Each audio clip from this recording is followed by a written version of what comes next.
নকল প্রতিরোধ করার জন্য নিজ পকেটের পয়সা দিয়ে হেলিকপ্টার রেন্ট করলাম।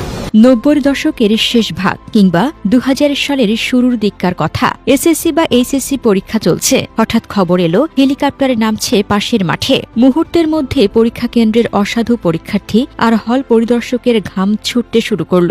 ভাইরাসের মতো ছড়িয়ে পড়া নকলের মহামারীর সামনে যিনি চীনের মহাপ্রাচীর হয়ে দাঁড়িয়েছিলেন তিনি আর কেউ নন, চাঁদপুরের কৃতি সন্তান ডক্টর আ.ন.ম এহসানুল হক মিলন, যাকে একসময় নকলবাজদের কাছে জম বলে মনে করা হতো। সেই মানুষটি এবং তার আমলের শিক্ষা ব্যবস্থা নিয়ে এখনো পুরো দেশ জুড়ে চলছে তোলপাড়। 2001 সাল থেকে 2006 সাল বাংলাদেশের শিক্ষা ইতিহাসের এক স্মরণীয় অধ্যায়। তখন পরীক্ষা কেন্দ্রগুলোতে দেখা যেত এক অদ্ভুত দৃশ্য।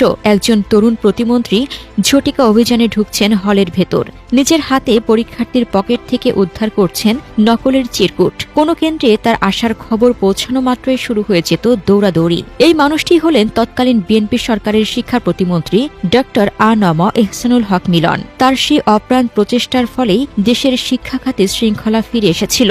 মেধার সঠিক বিকাশ নিশ্চিত করতে তিনি নকলমুক্ত পরীক্ষার যে প্রথা চালু করেছিলেন তা আজও মানুষের মুখে মুখে। সে সময় পরীক্ষার ফলাফল এখনকার মতো শতভাগ পাশের জোয়ারে ভাসত না। তার আমলে মানসম্মত শিক্ষা নিশ্চিত করা হতো বলেই পাশের হার থাকত 45 থেকে 50% আশপাশে। কিন্তু যারা পাশ করত তারা ছিল প্রকৃত অর্থেই শিক্ষিত ও মেধাবী। তিনি নিজে সরাসরি হেলিকপ্টারে করে দেশের এক প্রান্ত থেকে অন্য প্রান্তে পরীক্ষা কেন্দ্র পরিদর্শনে যেতেন। তার কঠোরতার গল্পগুলো আজও রোমাঞ্চকর। তিনি চেয়েছিলেন সার্টিফিকেটের চেয়ে শিক্ষার মান যেন বড় হয়। আর কঠোর নজরদারির কারণেই শিক্ষা প্রশাসনে তখন দুর্নীতির সুযোগ ছিল না বললেই চলে। কচুয়ার মাটি ও মানুষের অকৃত্রিম বন্ধু এই মানুষটি নিজের দক্ষতা ও দেশপ্রেম দিয়ে মানুষের হৃদয়ে জায়গা করে নিয়েছেন। বর্তমানে বাংলাদেশের শিক্ষা ব্যবস্থা যখন নানা সংকটে জর্জরিত, তখন অনেকেই আবার সেই কঠোর ও কারিশমাটিক নেতৃত্বের অভাব বোধ করছেন। ভেঙে পড়া শিক্ষা ব্যবস্থাকে টেনে তুলতে এবং মানসম্মত শিক্ষা নিশ্চিত করতে এহসানুল হক মিলনের মতো অভিজ্ঞ কাউকে কি আবার নেতৃত্বে দেখা উচিত? এই প্রশ্নটি আজ সাধারণ মানুষের মনে বড় হয়ে দেখা দিয়েছে।